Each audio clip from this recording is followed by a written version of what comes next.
તું હવે નક્કી કર કે આગળ તારે શું કરવું. અને અહીં મોલીપુરમાં નકલી IPLનો પાયો નાખવામાં આવે છે. શોએબ પોતાના ભાઈ સાદિક દાવડાને પણ એની અંદર જોડે છે.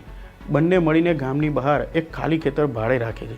20,000 રૂપિયાનું ભાડું ખેતરના માલિક સાથે નક્કી થાય છે, પણ અહીં વિચાર કરોડો રૂપિયાનો હતો. હવે શરૂ થાય છે મેચની તૈયારી. ખેતરને ગ્રાઉન્ડનો લુક આપવા માટે પ્લાસ્ટિકની પીચ, તેના ઉપર રબર મેટ, સફેદ કાર્પેટ અને નારંગી કોન્સ લગાવવામાં આવે છે. બાઉન્ડ્રી માટે લાકડાના થાંભલા, બહાર લોખંડના પોલ અને ઉપર હેલોજન લાઇટ્સ લગાવવામાં આવે છે. હવે ગ્રાઉન્ડ તૈયાર હતું. રાત્રે જો કોઈ જુએ તો તેને લાગે કે IPLની પ્રેક્ટિસ મેચ ચાલતી હોય. પણ અહીં એક નિશ્ચિત ગેમ પ્લાનના ભાગરૂપે કેમેરા માત્ર પીચ ઉપર ફોકસ કરે છે. આસપાસનું ખેતર દેખાય જ નહીં. બોલ ઉપર પણ ત્યારે જ કેમેરો મૂવ થાય છે જ્યારે એ બતાવવું અનિવાર્ય હોય.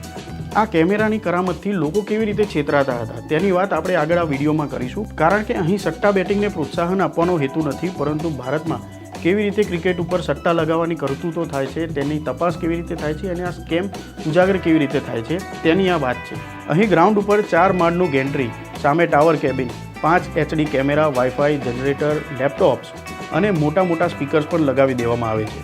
એ સ્પીકર્સમાંથી ક્રાઉડની બૂમો, તાળીઓ અને જે ચીયર્સના સાઉન્ડ હોય તે સાઉન્ડ ઇફેક્ટ સંભળાશે. બધું ઇન્ટરનેટ પરથી ડાઉનલોડ કરી લેવામાં આવ્યું હતું. પછી ખેલાડીઓનું રિક્રુટમેન્ટ શરૂ કરવામાં આવ્યું, જેમાં દરેક મેચના 400 રૂપિયા અને નાસ્તો અલગથી. એક મેચ રમ્યા પછી બીજી ટીમનું ટી-શર્ટ પહેરી લેવાનું અને ટ્રાઉઝર પહેરી લેવાના. બસ પછી ફરી અન્ય એક ટીમના નામ હેઠળ ફરી મેચ રમવાની.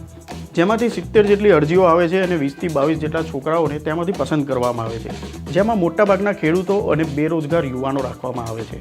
પણ ખેલાડીઓને શું ખબર હતી કે તેઓ કઈ મેચ રમવાના છે?